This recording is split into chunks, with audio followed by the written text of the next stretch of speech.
अस्सलाम वालेकुम स्टूडेंट्स, कैसे हैं आप? ठीक ठाक हैं? डियर स्टूडेंट्स, आज हम formation number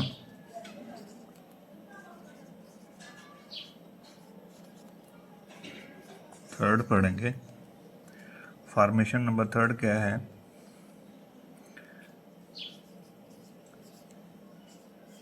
use of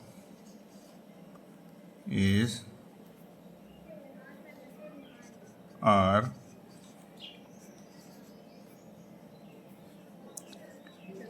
M, about,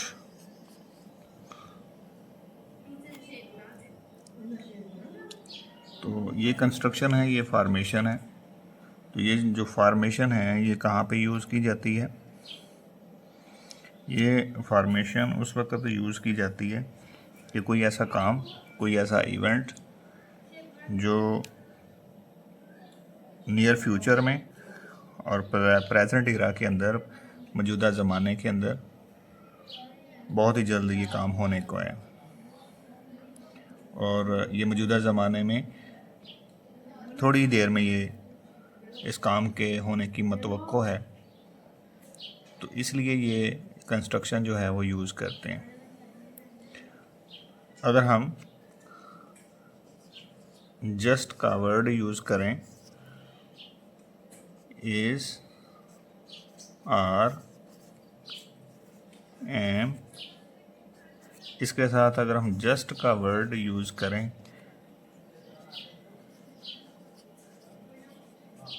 तो ये काम थोड़ी सी चेंजिंग हो जाएगी इसकी। ये जो काम है या कोई इवेंट है तो फ्यूचर में ये फ़ौरन ये काम के होने की मतवक्को है, यानी कि ये काम फ़ौरन करीब करीब होने वाला है। अब इसकी पैटर्न देखते हैं, इसका पैटर्न देखते हैं। पैटर्न क्या है कि सबसे पहले हम सब्जेक्ट यूज़ करते हैं, उसके बाद हम हेल्पिंग वर्ब यूज़ करेंगे, is, are, am plus about. उसके बाद हम टू का इस्तेमाल करेंगे। उसके बाद first form of verb use करेंगे। उसके बाद रिमेनिंग वर्ड्स आ जाएंगे।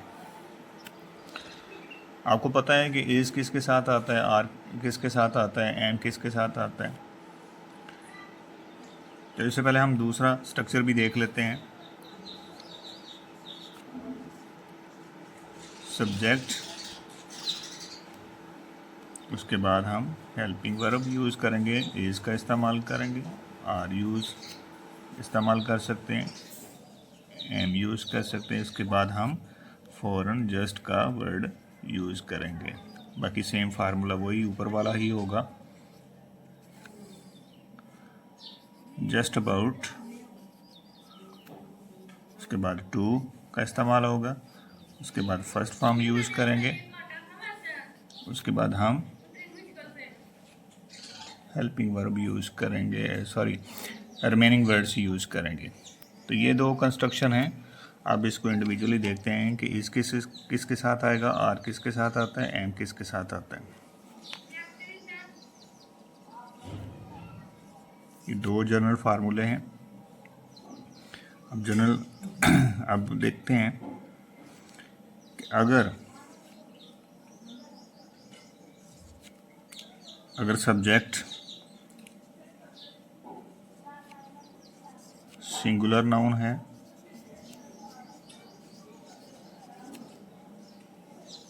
अगर सब्जेक्ट सिंगुलर नाउन के तौर पर इस्तेमाल हो रहा है या फिर प्रोनाउन की शक्ल में हो, ही, शी,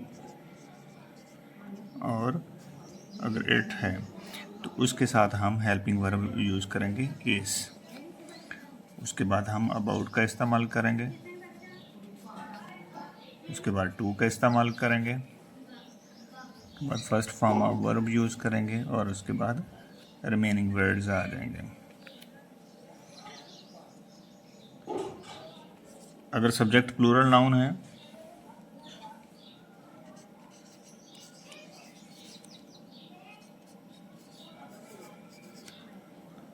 या प्रोनाउन की शक्ल में वी, दे एंड यू, तो इसके साथ हम हेल्पिंग वर्ब यूज करेंगे आर।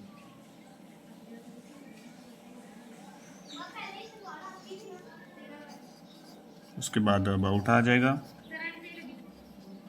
उसके बाद टू, उसके बाद फर्स्ट फॉर्म ऑफ वर्ब्स, उसके बाद रिमेनिंग वर्ड्स आ जाएंगे। अगर सब्जेक्ट आई आ जाए तो उसके साथ हम हेल्पिंग वर्ब यूज करेंगे एम, अबाउट, उसके बाद टू, उसके बाद हम first form of verb use करेंगे, उसके बाद रिमेनिंग वर्ड्स आ जाएंगे। तो ये कंस्ट्रक्शन है इज, आर, एम, अबाउट के साथ first form of verb use करेंगे। अगर हम देखते हैं, नेक्स्ट देखते हैं। डियर स्टूडेंट्स, अब फार्मूला नंबर 2 हम पढ़ते हैं। सब्जेक्ट के बाद हेल्पिंग वर्ब यूज़ करेंगे, इज़, आर, एम का इस्तेमाल करेंगे, उसके साथ हम जस्ट वर्ड लगाएंगे, उसके बाद अबाउट, और उसके बाद अब इन्फिनेटिव का यूज़ करेंगे, और एंड पे हम रिमेनिंग वर्ड्स यूज़ करेंगे। अब हम इसके फार्मूला ड्राइव करते हैं। अगर सब्जेक्ट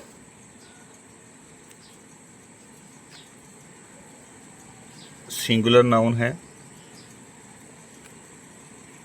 या फिर प्रोनाउन की शक्ल में सब्जेक्ट इस्तेमाल हो रहे हों, ही, शी एंड इट, इसके साथ भी हम हेल्पिंग वर्ब इज यूज़ करेंगे, और इसके साथ हम जस्ट वर्ड लगाएंगे। बाकी पिछले फार्मूले की तरह हम about, to and first form of verb and end पे हम रिमेनिंग वर्ड्स यूज़ करेंगे। अगर सब्जेक्ट प्लूरल नाउन है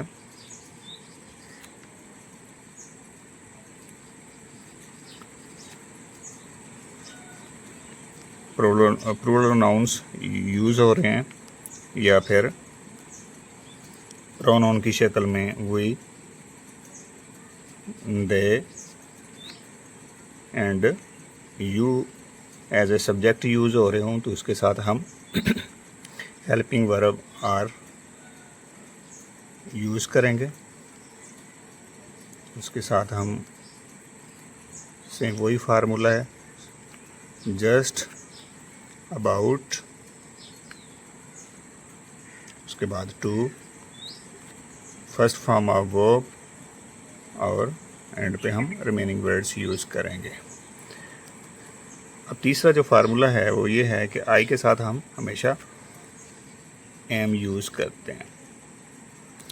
इसके साथ जस्ट वर्ड ऐड का इजाफा करेंगे, उसके बाद अबाउट ऐड करेंगे, और उसके बाद हम इन्फिनेटिव यानी to, first form of verb, और उसके बाद हम रिमेनिंग वर्ड्स यूज़ करेंगे। ये फार्मेशन नंबर 3 के 2 मेजर फार्मूला थे। उसके साथ साथ हमने अब आगे इनसे जो फार्मूला ड्राइव होते थे वो हमने ड्राइव किए हैं।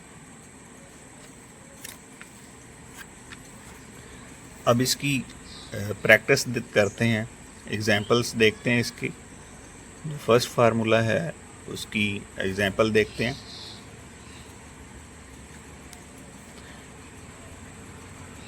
तो अब मैं एक उर्दू में सेंटेंस लिखता हूँ। बारिश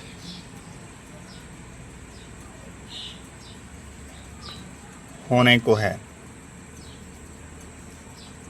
या बारिश हुआ चाहती है। अब ये जो सेंटेंस है, ये ज़ाहिर, इस सेंटेंस से ये बात ज़ाहिर हो रही है कि ये जो बारिश है ये थोड़ी देर के बाद होने को है, ये यानी बारिश की मतवक्को है कि थोड़ी देर के बाद ये बारिश होने जा रही है। अब इसकी जो ट्रांसलेशन है, अब बारिश के लिए जो हम एज ए सब्जेक्ट जो है वो यूज़ करेंगे, वो इट का इस्तेमाल करेंगे। इट सिंगुलर है और सिंगुलर के साथ हम हेल्पिंग वर्ब यूज़ करेंगे इज़। इट इज़ अबाउट, उसके बाद हम टू यूज़ करेंगे और टू के बाद हम first form of verb use करेंगे। तो वर्ब यहाँ पे कौन सा यूज़ हो रहा है? रेन। तो बारिश होने को है या बारिश हुआ चाहती है, इसकी ट्रांसलेशन इस तरह होगी। अगर हम देखें कि बारिश होने को ही है, इसकी जो ट्रांसलेशन है वो इस तरह होगी, बारिश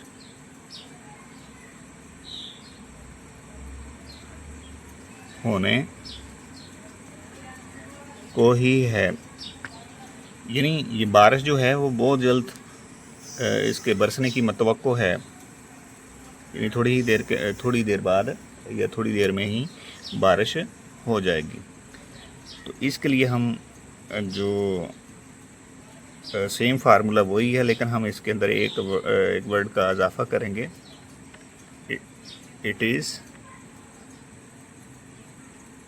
जस्ट अबाउट टू रेन। ये हम एक एग्ज़ाम्पल जो है हमने की है। अब मज़ीद सेंटेंसेस की प्रैक्टिस करते हैं।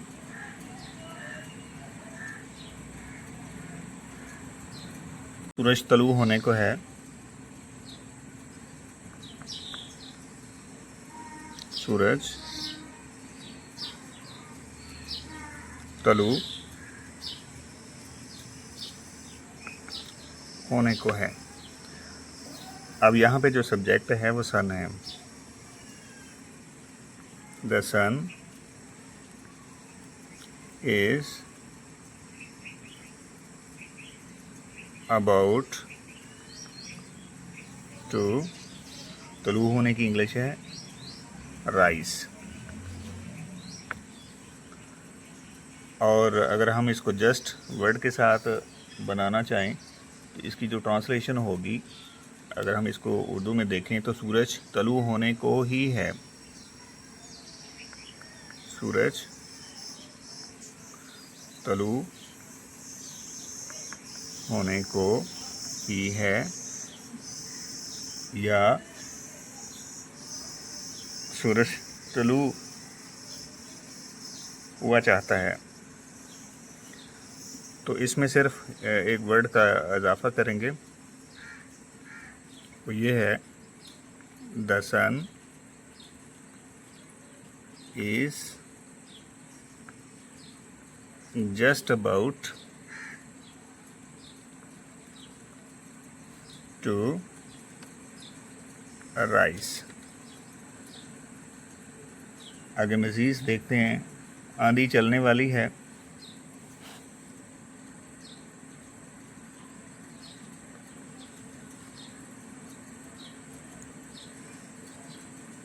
आंधी चलने वाली है।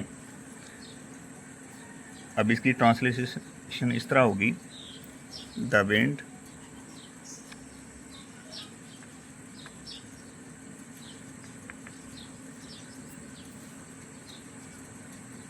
is about टू, आंधी चलने की इंग्लिश है ब्लो। तो ये मज़ीद आगे प्रैक्टिस करते हैं।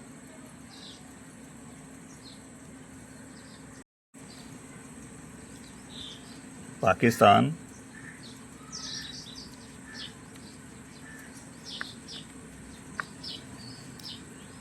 पाकिस्तान और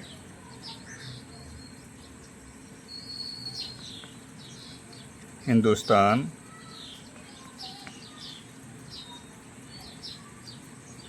के दरमियान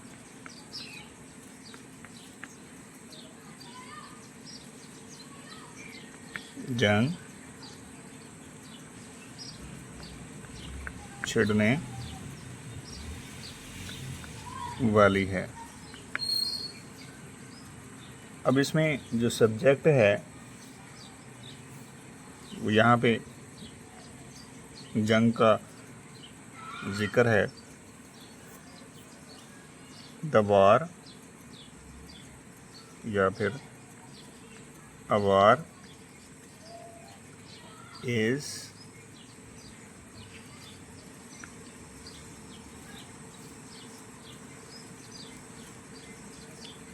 अबाउट। अब जंग छिड़ने की जो बारी है, छिड़ने वाली है, अब छिड़ने वाली है या जंग लगने वाली है, तो इसके लिए जो हम हेल्पिंग वर्ब यूज़ करेंगे टू ब्रेक आउट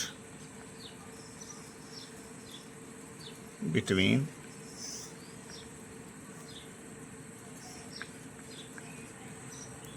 अब किस मुल्क, दोनों मुल्कों के दरमियान जंग छिड़ने वाले कौन कौन से मुल्क हैं? बिटवीन पाकिस्तान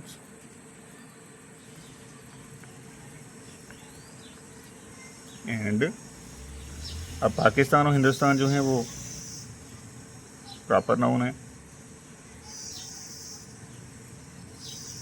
उसके लिए इसको हम कैपिटलाइज करेंगे।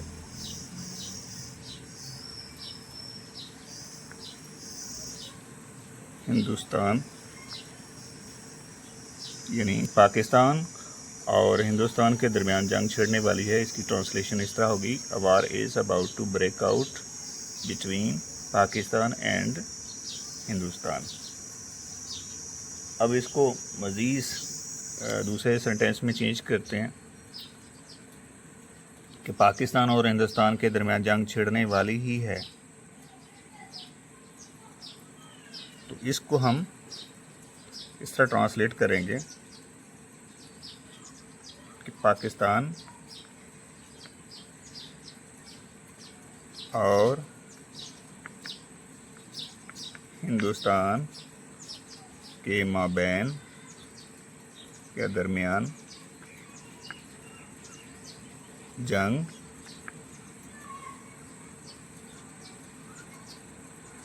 छिड़ने वाली ही है।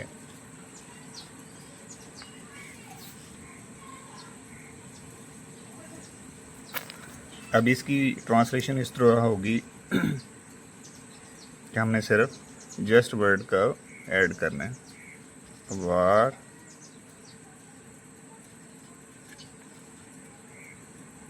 Is just about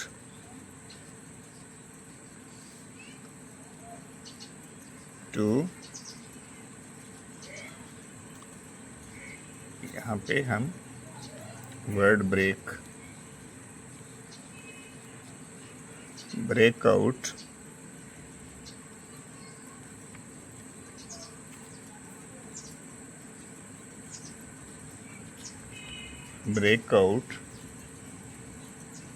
between Pakistan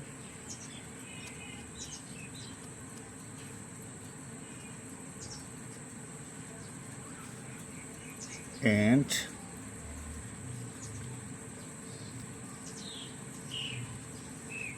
Hindustan.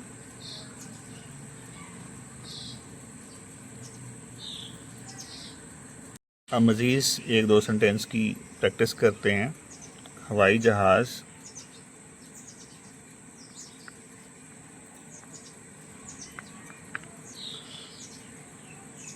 प्रवास करने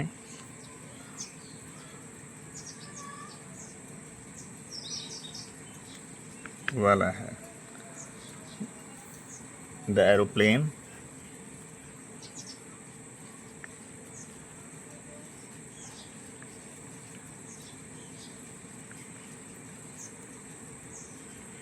is about to take off।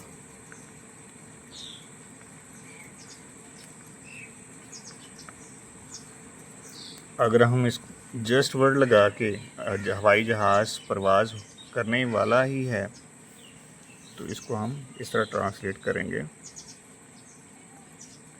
हवाई जहाज़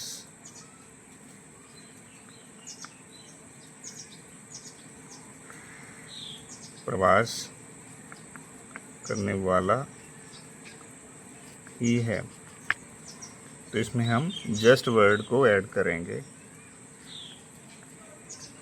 द एरोप्लेन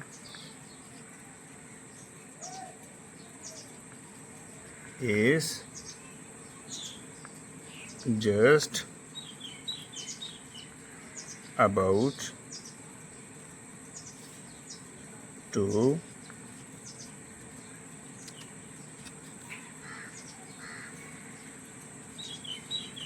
take off।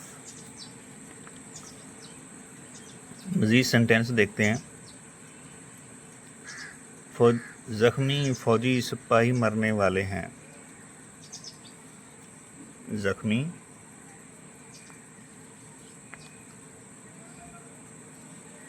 फौजी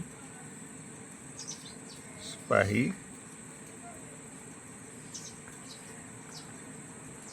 मरने वाले हैं। तो इसकी ट्रांसलेशन ये होगी, द इंजर्ड या वाउंडर्स, the injured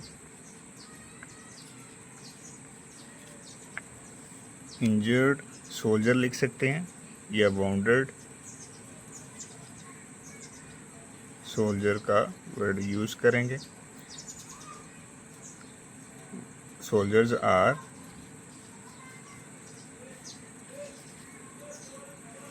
to die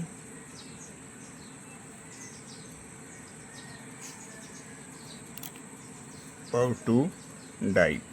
sorry, इसमें देखते हैं सोल्जर्स आर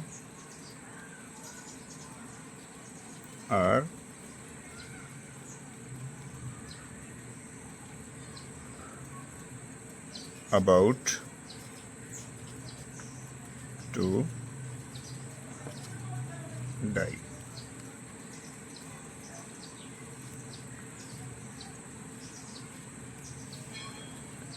अगर हम जस्ट इसमें जस्ट का वर्ड यूज़ करेंगे तो the injured soldiers are just about to die.